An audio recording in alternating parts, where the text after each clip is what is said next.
Ya, akhirnya hari ini kita berkunjung lagi di kebunnya Bang Richard. Wah, kebetulan abangnya lagi ada. Sore Abang Richard. Sore, Ini Bang. lagi buat apa, Bang? Ini lagi proses kontrol tanaman.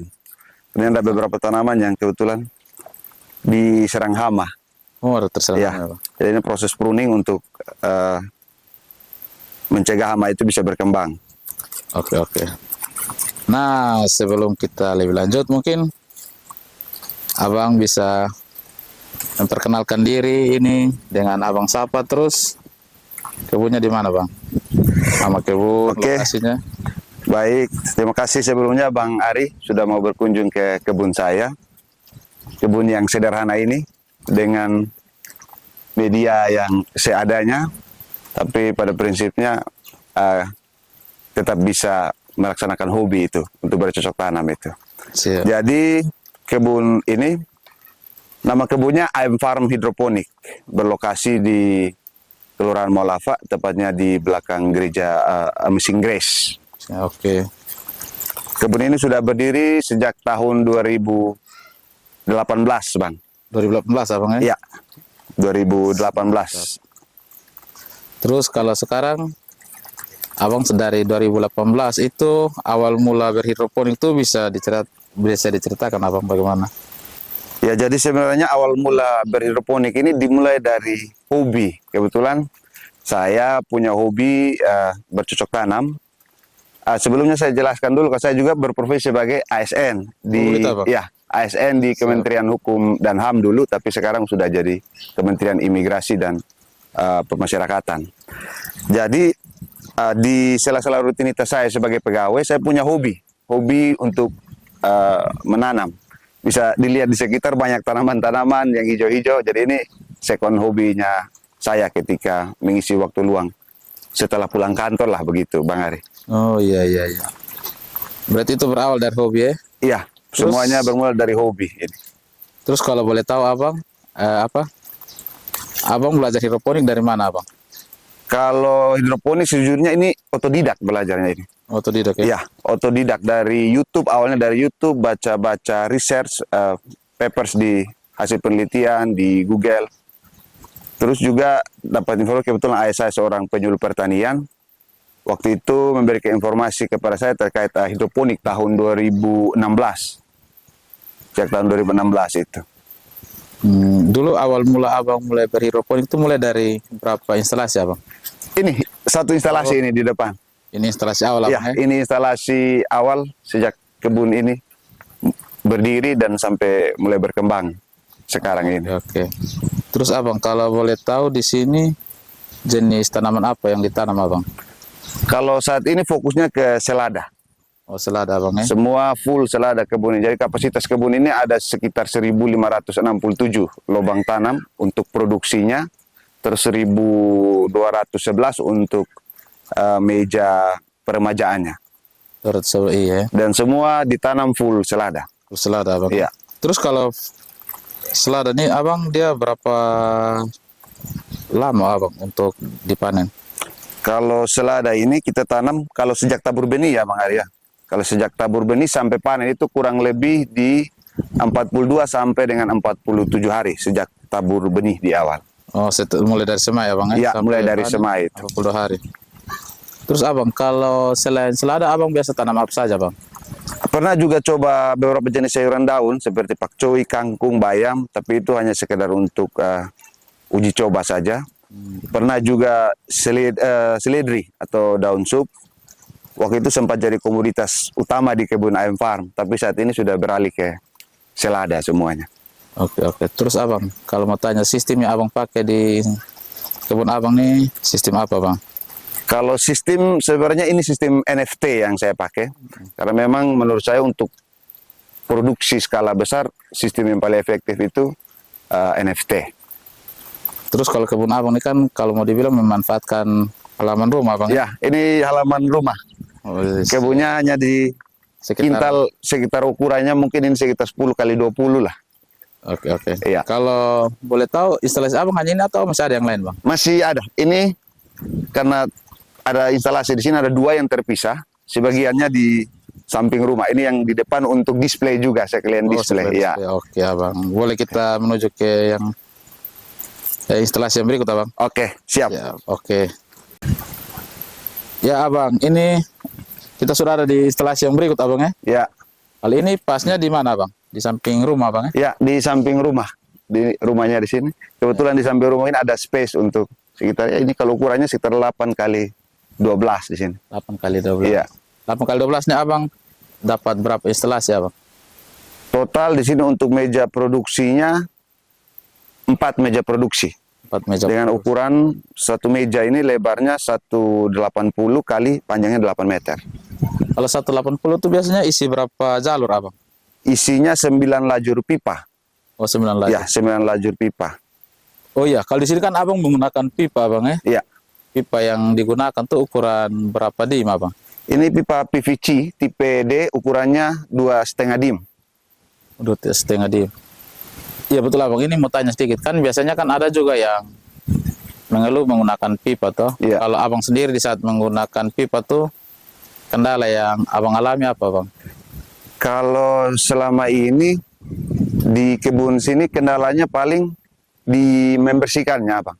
Oh Ya, jadi membersihkannya agak kerepotan. Kalau kita menggunakan talang kan lebih praktis, tinggal dibuka tutupnya terus dibersihkan. Kalau pipa ini memang untuk maintenance khususnya di pembersihannya itu yang agak repot kita. agak sedikit. Iya. Oh iya iya bang. Terus abang, kalau di sini biasanya tanaman yang masih abang tanam selada bang ya? Selada, semua komoditas selada, full selada. Full selada. Oh iya abang, terus kalau di sini nutrisi yang abang pakai, nutrisi racikan atau nutrisi yang sudah jadi abang? Sekarang untuk saat ini pakai nutrisi racikan sendiri. Wis, mantap. Artinya Nutrisi racikan sendiri. sudah mulai mandiri dalam nutrisi. Abang? Ya, betul. Siap. Memang salah satu apa ya? Pos paling tinggi itu ada di nutrisi. Nutrisi, betul, betul. Nutrisi dan benih. Benih. Terus abang, kalau boleh tahu benih yang abang tanam sekarang benih apa bang? Ini ada beberapa jenis selada, tapi ada beberapa varietas ya. Iya. Jadi ini ada yang saya pegang ini varietas dari Mara Ribon. Jadi ini selada tipenya Batavia. Terus ada juga yang seperti yang ini. Ini Sonibel. Sonibel. Bibitnya Sonibel. RHJ ya, Sonibel. Terus ada juga yang Agrohut. Jadi ada 3 jenis selada yang saya kombinasikan di kebun ini. Oh iya ya. Terus abang, kalau saya lihat ini kan di tempatnya abang ini kan tidak menggunakan atap. Plastik ya, betul. Iya. Terus cara abang untuk menangani tidak menggunakan atap itu seperti apa bang? Memang agak ini ya, kita kalau tanpa atap ini ke maintenance-nya memang lebih butuh effort lebih lah gitu. Iya iya. Karena kalau tanpa atap biasanya repotnya itu di musim hujan. Karena bagaimana kita memanage ini supaya air hujan itu jangan sampai tercampur dengan air di dalam tandu nutrisi. Karena kalau tercampur, biasanya nutrisinya nanti makin boros gitu. Oh iya. Terus kalau musim panas seperti ini yang di Kota Kupang nih, abang, Iya, ya. solusi yang abang lakukan seperti apa bang? Ya kalau di musim panas ini, sejujurnya kalau dengan Parnet ini saya pikir lebih ideal dengan cuaca Kupang. Oh gitu. Yang di saat musim panas suhu bisa mencapai sampai 42 derajat, Bang Ari. Iya benar. Sekarang begitu. nih 42. Panas, mungkin sekarang juga kita rasa sendiri, panasnya minta ampun. Benar-benar abang. Jadi pakai Parnet ini yang kapasitasnya 80%, jadi cukup menghalau matahari teriknya Kupang lah begitu. Oh iya iya bang. Kalau abang, kalau dengan menggunakan Paranet ini biasanya Paranet yang ukuran berapa abang yang abang pakai? Kalau ini 80% kadar apa ya? Kerapatan dari jaring Paranet ini 80%. Kalau di bawah dari 80 bisa juga bang? Bisa, sebenarnya bisa juga. Tapi untuk bisa lebih mencegah, mendingan disarankan 80. Ya, disarankan 80%. Jadi memang kalau sistem Parnet ini sistemnya buka tutup, Bang Ari. Oh gitu. Jadi ketika musim hujan, Parnet ini dibuka. Oh. Karena intensitas mataharinya kan berkurang di saat musim hujan, sehingga Parnet ini biasanya saya buka. Nanti mulai masuk musim panas baru dipasang kembali. Saya pikir Gitu. abang dari musim hujan sampai musim panas tetap semua full Paranet. Oh tidak. Jadi disesuaikan dengan kondisi musim biasanya. Siap abang. Terus abang, kalau boleh tahu dengan kebun yang begini besar, dengan abang sendiri yang punya kesibukan sebagai ASN, Iya. apakah abang mengalami kesulitan dalam mengurus kebun atau bagaimana? Mungkin bisa diceritakan abang. Sebenarnya tidak terlalu mengganggu rutinitas saya sih sebagai seorang pegawai, karena memang sistem hidroponik ini memudahkan kita untuk tanamnya, dari segi tanamnya, kontrolnya pun tidak begitu susah, sehingga saya pikir sampai saat ini fine-fine saja. Fine, abang ya. Iya, Tidak mengganggu Tidak, pekerjaan utama, abang ya. tidak mengganggu pekerjaan utama. Siap. Terus abang, kalau boleh tahu, setelah dengan tanaman yang begini banyak, sistem penjualannya seperti apa, bang? Kalau saya saat ini fokus penjualannya ke ada beberapa langganan tetap, seperti ada beberapa resto di Kota Kupang, terus ada pedagang sayur juga, pedagang sayur keliling, dan saat ini saya lebih fokus kerjasama dengan beberapa dapur MBG untuk mensupport sayuran khususnya selada ke beberapa dapur itu. Berarti program MBG yang dijalankan oleh pemerintah ini cukup membantu, abang ya? Sangat-sangat membantu. Membantu semualah, sampai petani-petani di yang konvensional pun terbantu. Jadi karena adanya MBG ini, penyerapan dan kebutuhan sayur ini kan makin meningkat, bang. Gitu. Kan biasanya yang kita alami sebagai petani hidroponik, biasanya kan musim panas begini banyak sayur yang Ya, betul, betul. itu pasti Biasanya banyak kalau- simpan banyak di Betul. instalasi. Kalau musim panas begini, ya ini istilahnya musim panen lah saat Iya. ini. Jadi biasa kalau di saat musim panen begini kan sayur berlimpah Iya, tuh di benar. pasar. Kayak misalnya komoditas seperti selada ini di pasar pun kalau musim panen ini, dari petani-petani konvensional hasilnya pun banyak juga begitu. Dan itu yang kadang membuat harganya jadi tidak stabil dan justru turun. Tapi sejak ada program MBG begini, kebutuhannya makin meningkat sehingga supply dan permintaan itu seimbang. Jadi harga bisa tetap terkontrol dan stabil lah. Siap, siap. Oh ya abang, kita lanjut lagi.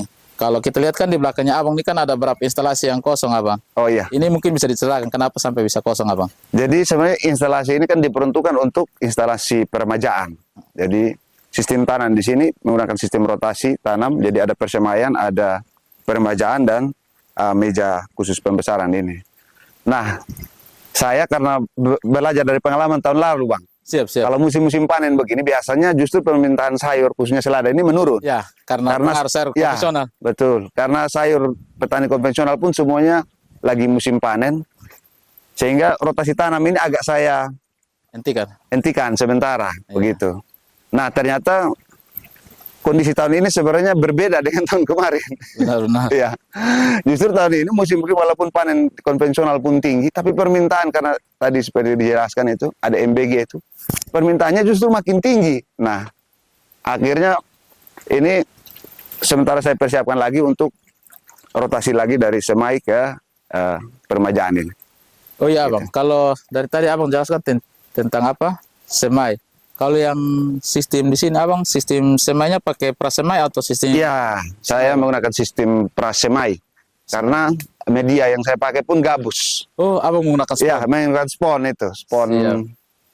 Jadi karena spon itu saya pikir lebih efektif dengan metode tanam prasemai, Siap, siap. begitu.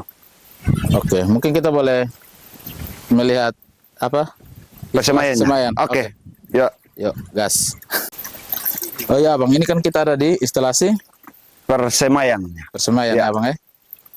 Terus untuk sebelum sampai ke sini, bagaimana, abang? Mungkin bisa diceritakan? Ya, jadi seperti yang tadi saya jelaskan bahwa metode tanam yang saya pakai di tahap awal itu menggunakan sistem prasemai. Jadi ini bibit yang sudah jadi, Bang Ari. Oh iya, Ini iya. berusia kurang lebih sekitar 5 hari. Sebenarnya ini sudah terlambat untuk dipindahkan karena biasanya tuh 3 hari itu paling lambat sudah harus dipindahkan ke Media spon. media spon ini. Oh iya, bang. Nanti setelah dari situ, dia berapa hari, abang, baru pindah? Atau langsung ke meja instalasi semai ini, bang? Langsung. Jadi setelah berusia begini, yang ini sudah 5 hari ya, Iya. langsung dipindahkan ke spon. Jadi ini sponnya berukuran 2,5 cm, tingginya sekitar 3 cm. Jadi tinggal diambil terus dijepit, dibelah sponnya, dijepit, lalu dipindahkan ke meja semai ini. Oh iya. Gitu ya. Terus abang, kalau nutrisi yang di persemaian ini biasanya main di ppm berapa bang? Kalau untuk semaian nutrisinya berkisar di 500 sampai 800 ppm. 500 sampai 800. 800 ppm, iya. Oh iya, tadi lupa bang. Kalau yang di dewasa biasanya berapa bang? Kalau dewasa 1.300. 1.300. Itu standarnya 1.300 kalau di kebun saya. Iya. Abang juga dengan tadi kalau di tempat abang ini kan ada 4 instalasi pendewasaan. Kalau sistem penampungannya bagaimana bang? Eh, Apakah dipisah atau digabung jadi satu abang? Digabung ada yang dipisah juga, tapi ada 3 meja yang digabung dengan satu tandon, terus satu mejanya tuh terpisah sendiri. Oh terpisah Iya. sendiri abang ya. Berarti kalau di sini perawatannya tidak terlalu rumit abang ya. Tidak terlalu. Kalau abang dengan meja yang begini, instalasi yang begini banyak nih, abang handle sendiri atau ada yang membantu abang? Murni sendiri. Murni sendiri abang? Sendiri, ya betul. Siap. Ya, itulah kelebihan hidroponik, Bang. Iya, iya. Berarti sambil bisa kantor, bisa Sambil juga. berkebun juga. Oke. Sambil jadi pebisnis hidroponik juga. Siap. Oke, abang. Oh iya, abang. Ini ada sedikit pertanyaan nih. Ya, Banyak yang bertanya, bang, apakah hidroponik itu menguntungkan atau lebih merugikan bagi secara petani? finansial ya, Bang. Ya, Kalau hidroponik ini jujur sangat membantu saya secara finansial karena sangat amat menguntungkan. oh iya, bang. Karena kita diuntungkan lewat proses yang mudah dalam bercocok tanam, itu yang pertama. Terus yang kedua, pasar sayuran hidroponik ini di Kupang ini cukup tinggi.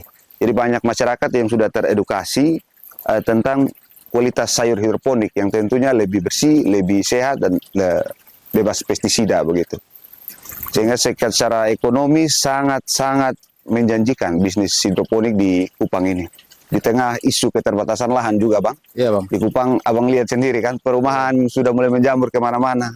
Dengan lahan yang sempit, jadi orang tidak lagi punya space untuk bercocok tanam. Sehingga hidroponik ini jadi solusi yang sangat membantu dan juga mempunyai nilai prospek ekonomi yang baik saya pikir di Kupang.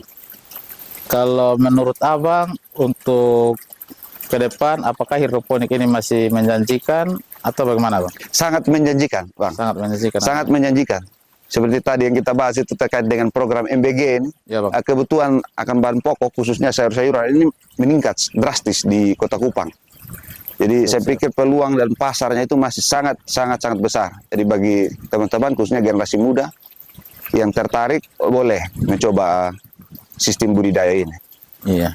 Terus abang, kalau boleh tahu yang di sistem prasemai ini usia berapa, bang? Ini usianya beda-beda.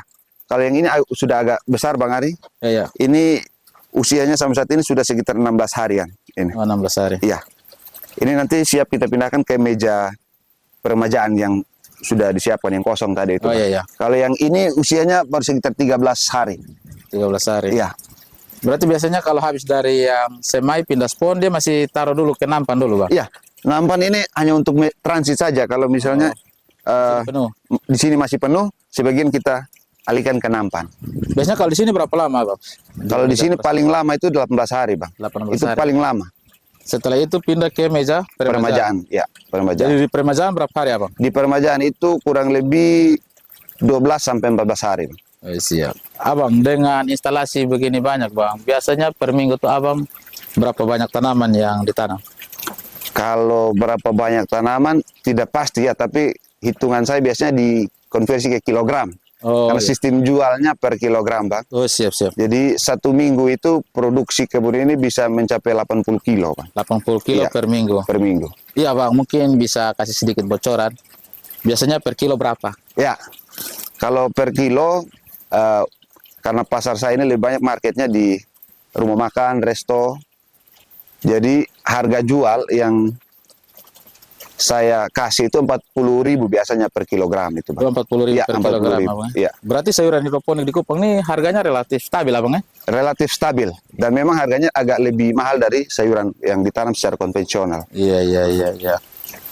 Terus abang, kan ada yang sebelum belajar hidroponik kan sudah dikasih bayangan, oh hidroponik itu mahal, Iya. hidroponik itu sulit, hidroponik itu begini-beginilah, artinya ada Betul. bahasa-bahasa gunji yang Betul. mirip. Ya, betul. Menurut abang sendiri sebagai pegiat, mungkin bisa memberikan saran untuk yang baru mau belajar menurut abang sendiri yang pada dasarnya bukan basic ilmu pertanian Iya, abang ya, betul. bahkan orang yang di kantoran.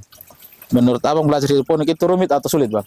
Atau rumit atau sulit? Rumit atau mudah bang? Mudah ya. Jadi sebenarnya hidroponik ini sistem yang paling mudah kalau menurut saya sih, gitu. Sistem yang sangat mudah karena dia artinya hidroponik kita cuman yang penting merawat air itu, air dan nutrisi. Itu kalau di konvensional mungkin di tanah mungkin agak lebih ribet justru pengelolaannya. Ya, Kita tahu ya. sendiri kalau di tanah, Ya, benar. mesti pengelolaan tanah itu harus tepat. Kalau tidak tepat maka hasilnya pun pasti kurang baik. Nah kalau hidroponik ini kuncinya ada di situ. Yang penting perhatikan sistem yang dipakai, terus nutrisinya dan manajemen air seperti pH dan lain-lain lah. Gitu. Oke. Oh Tapi iya. jadi saya pikir lebih mudah lah kalau hidroponik ini. Iya. Benar. Karena punya banyak waktu lowong juga bang ya. Iya, betul. Tidak perlu cangkul. Tidak perlu cangkul. Jadi petani nggak harus nyangkul. Iya. Gitu. Betul. Petani bersih. Oke, baik. Betul. Ya, oke, Abang Richard. Kalau boleh tahu, biasanya kebunnya Abang nih kalau di maintenance-nya seperti apa, Bang? Maintenance rutin yang biasa saya lakukan pergantian air listrik. Iya, Bang. Pergantian air listrik itu dilakukan setiap 2 kali periode panen. Setelah panen, 2 kali panen, air listriknya dikuras seluruhnya, terus diganti dengan air baku yang baru. Baru. Oh iya. Terus Abang, kalau air nutrisi bekas dari instalasi dibuang atau? Air hasil kurasan. Iya, Bang. Kalau air hasil kurasan itu dipakai buat siram tanaman-tanaman di sekitar. Oh. Karena kebetulan punya bunga dan ada beberapa tanaman yang lain. Oh, artinya semua sisa dari air nutrisi hidroponik bisa digunakan kembali, Abang ya? Betul. Berarti tidak terbuang percuma. Ya. Siap. Oh iya, Abang. Kalau boleh tahu pH air di sini biasa dipakai range berapa, Bang? Kalau pH diatur kita tergantung di 6 sampai 7. Oh, 6 sampai 7, Bang ya. Oke, Abang. Baik, Abang. Terima kasih, Abang. Oh iya, Bang. Satu lagi, Bang. Pesan untuk teman-teman muda mungkin yang baru mau memulai hidroponik. Mungkin ada pesan untuk teman-teman muda, boleh, Abang? Jadi sedikit pesan buat generasi muda, khususnya yang ada di Kota Subang. Nah, pesan saya bahwa hidroponik itu punya prospek yang sangat besar, khususnya di Kota Subang. Lihat dari perkembangan permintaan. Permintaan untuk sayuran, daun, pasca ada program MBG. Jadi buat generasi muda, silakan mencoba untuk bergelut gaya sayuran. Jadi ada tips juga ya kalau untuk anak-anak muda, generasi muda. Paling pertama untuk membangun itu yang penting dimulai dari bangun ketertarikan atau minat. Bangun ketertarikan, akses ilmu pengetahuan. Sekarang tahu bahwa hidroponik ini bukan hal yang tabu lagi. Banyak referensi jadikan bahan untuk pelajaran. Bisa belajar bagaimana cara yang baik. Yang berikut mungkin dimulai dalam skala kecil. Cuma ada stigma bahwa hidroponik ini terkesan mahal. Oleh karena itu, mulailah dalam skala kecil dan bertahap. Yang penting bisa berproduksi sayuran dalam skala rumahan. Manfaatkanlah pekarangan-pekarangan rumah yang masih tersedia dengan space yang sempit. Manfaatkan itu. Setelah itu yang terakhir bangun komunitas atau tergabung dalam komunitas. Karena komunitas ini peran penting sebagai sarana dan dia pembelajaran dan juga terkait dengan permasalahan hasil produksi. Oke. Itu saja Pak. Oke, terima kasih, Siap, Abang Pak. Richard. Oke.